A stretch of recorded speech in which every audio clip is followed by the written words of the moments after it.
Right, let's begin. Good afternoon, YouTube. Thank you, as always, for joining us. If you haven't already, please click the subscribe button so you're notified whenever we go live. So today it is the 18th of October. Obviously, markets are in full swing, and I can hear myself talking, so I'm going to delete that. Yeah, full swing as always this time of the week. So yeah, let's get straight into it.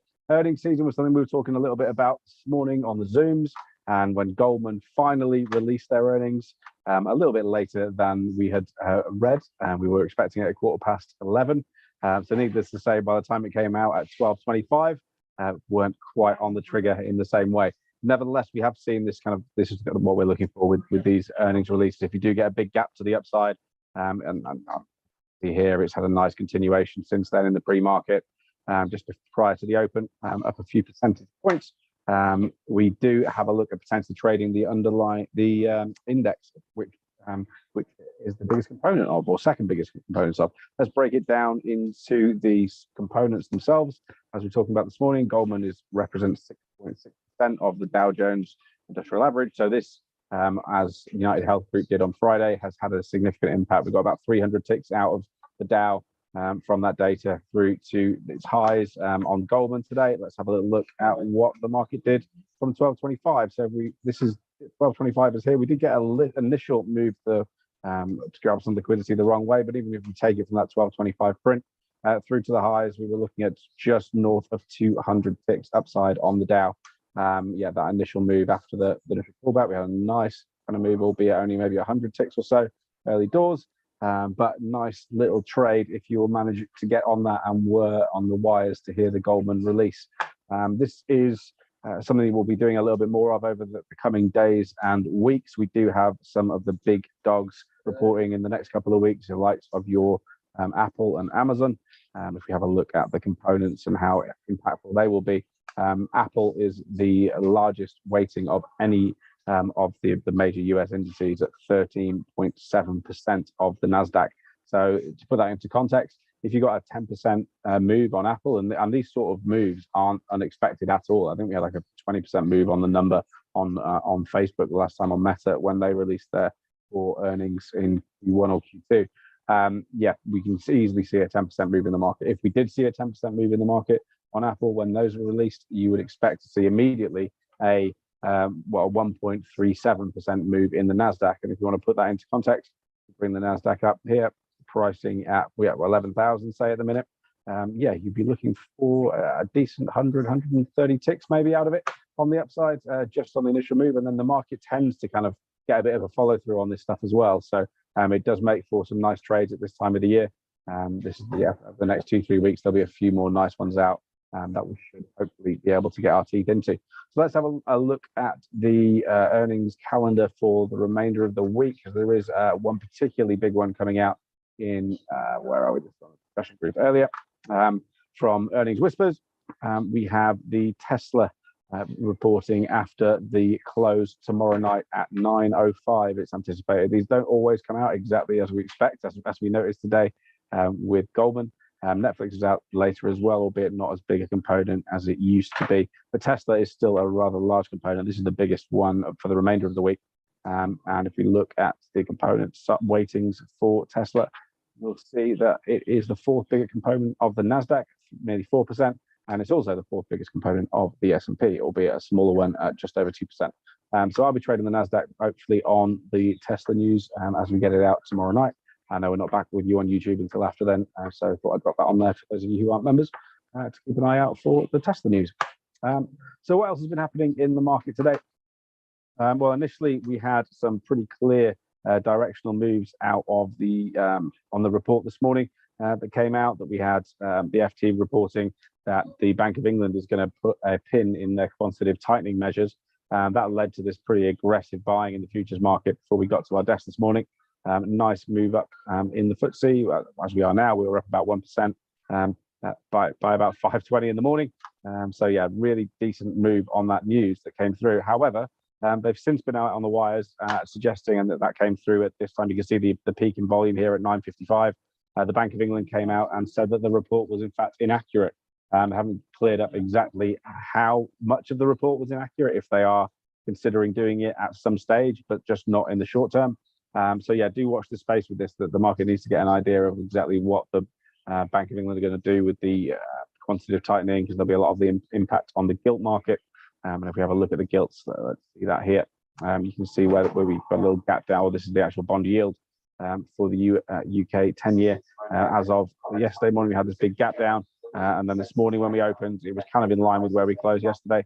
We can probably see at like 12.25, we did start to see a little bit of a weakening in the yield. So perhaps the markets were liking that statement, albeit the indices initially didn't, as we saw that quite aggressive selling. As I say, the biggest volume that we've seen really since the open of the day. Quite aggressive selling over those next 10 minutes. A nice 30-tick move to the downside, which is still been bid back up after the earnings season, as we get a lot of correlation with these markets, as we'll see here. We're seeing these nice trends to the upside across the indices. Another market I wanted to talk to you about at the moment is the dollar yen market, and this is why. We saw another bit of intervention from the Bank of Japan today. They came in at 10.03. So this is a 1-minute chart. So this is the 10.03 print, and they managed to knock this dollar yen down a whole big figure and change. We got down just over 115 ticks in 2 minutes on the dollar yen. But we aren't getting the follow through that we had. If we take a look on a slightly longer term scale, we had slightly a rather larger continuation in this last time. Clean this up, you'll see this intervention here was a little bit more successful than the one they managed to do today. So they're clearly not hitting it with the same size as they were when they first stepped in back on the 22nd of September. But there are a few tails. If you kind of zoom out a little bit onto the 15-minute chart, there are a few little spikes down here. And you can see it a little bit clearer on a 5-minute chart. If I can zoom out, hopefully you can see them here. Turn on these momentum indicators. These often give you a good idea if you're going to get stop orders in below these momentum indicators. You can maybe nick about 5-10 ticks on this. If you're doing it with size, with a stop in place and your take profit in place, then you've been able to kind of catch some really good stabs. I know a few of the guys in here have made some decent money just taking very sharp trades on the dollar yen, doing that exact strategy. Again, we've had a few little smackdowns on it, but this one was the biggest we've had for a little while. But I was in a trade for about 7 seconds, managed to get out of this one. But managing it with stops below and take profits is probably the simplest way and the safest way of getting a hold of this, unless you're literally sat there watching the dollar yen chart. You have the opportunity to do that, then it becomes quite difficult. And often, you've only got a couple of minutes window to get in and out. As we see here, it was back after 2 minutes. We were back and had given away from that 115 off. We were kind of back up 80 odd ticks within a minute or so. So not very easy to trade, but there is volatility here. And if you are smart and sharp with your entries, there are trades to be made in this market. So let's have a look at the calendar for the remainder of the day. There's not a huge amount now. We did have US industrial production out earlier. That was slightly better than forecast at a 0.4% versus 0.1 expected. If I scroll down to the scroll over to the correct week, that would make things easier. The industrial production we expected 0.1, that came in at 0.4. Not the biggest mover, but as you can see, there's not a lot out. We do have some housing market index data out this afternoon at 3 o'clock. The housing market is something that everyone will be paying attention to. Don't forget the great financial crisis of 2008 was kind of exacerbated by the weakness in the property market and the over leveraging that was going on there. So if you do start to see some unraveling in property, then there is going to be some squeeze on the whole market. Certainly if it's aggressive enough, and it's something that we're obviously worried about here in the UK with our interest rates creeping up rather rapidly at the moment. Not too much more to get into in terms of data today. You're really looking forward to your overnight tentative Chinese GDP, which I won't be awake for. I'll be in the office for the CPIs tomorrow. We've got a decent raft of data out at 7 a.m. So if you're looking specifically to trade data, you might have a little shot at the Netflix this evening on the after the market close, or we have the 7 o'clock CPIs in the UK, and similarly Canadian CPIs, which last month were pretty directional as well. So a couple of nice bits coming out. These European bits of data are final CPIs, so we've already had a read on these. These often aren't the biggest bits, but we can talk more about this in the morning. I know Neil will be with you probably by 7 o'clock, as he's been doing in recent weeks. So hopefully you can catch us then. For those of you who haven't already kind of subscribed, there is a link below where you can contact us to join our discussion group, and you'll get access to all the live Zooms that we do. We're doing nearer 3 each day at the moment now. The sandwich moves around 7 a.m. So we're doing one at 7, another one at 8, and another one around this time just before the US Open. Speaking of which, the US is 16 seconds from its open. So let's bring this up. I have the S&P 500 top left, NASDAQ on the top right, which is just popped new highs for the day. And the Dow isn't too far behind it by the looks of things as we approach the open, not far off those highs. There is a high volume node here on the S&P 500, so this might be an area of interest for me. And if we do get a print to the upside, and the NASDAQ looks like it's having a little go early on. Let's see what happens here. The bond market is something that we've been speaking a lot about with our clients in recent times. As the bond market kind of sells off, that can and does often very much weigh on the indices. So just be conscious if you are seeing a real weakness in the bond market, if the yields are going up, on prices go down, that in itself would normally be a drag on indices. So ideally, I mean, a perfect trade for me here would be if we get some weakness in the bond market, we manage to get the S&P up to a key high volume area, around 71s there, that might be an area of interest for me. Try and take a short today. But yeah, not racing into the week too heavily yet. Last week was such a good week for everyone in here on that CPI data. Yeah, sitting on those gains has been quite nice this week, and waiting for opportunities to come to us is part of the game. And hopefully we'll get a few more as these earnings roll out later in the week. One thing to consider when looking at these markets on the longer term time frame, clean this chart up a little bit for you. When we've had the big reversal that we had on the CPI data last Thursday, so there's been, I think, only 11 occasions in the last 50 years have we seen a market kind of sell off so aggressively. I think we were down about 700-800 ticks on the Dow, for example. I think about 400 on the NASDAQ.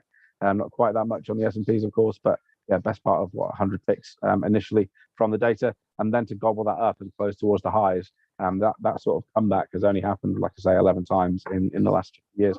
And on the back of that, you normally see, or at least in the sample size that we have, those 11 previous times, over the next 5 days, we've seen about a 5% appreciation on average in the S&P 500 when that has happened. So I think we're about, from where we were on the close that day, we're up about 90 ticks. So yeah, looking at just 2.6, 2.7%. So we're halfway towards getting that done by Thursday. Effectively would be the 5th day. And then don't forget, we've also got option expiry through on Friday, which can often be one of the trickier days of the month. And given that the bounce back in the S&Ps from those lows was widely put down to those hedges on those put options, that yeah, we do have some interesting expiry coming through, I think, this month. So will be an interesting one to watch. So do join us for Zooms on Friday, where we'll go a little bit more into that, I am sure. But yeah, I'll probably leave it with you. I know you've been with us a lot this week. So one final little look at the market. The S&P is just managed to nudge highs, not really got a great deal going yet. The Dow, on the other hand, has struggled in this area where it sold off from earlier, whereas the NASDAQ is the one outperforming. We are very much at new highs after the first, which is prior to the open, and again, we're pushing on to new highs again now. So do trade carefully, do trade smart. Not a lot of data to lean on, so perhaps the technicals will work a little bit better today than they would do on a big news day. So yeah, trade smart, and we'll catch up with you in the morning. Thanks for joining us.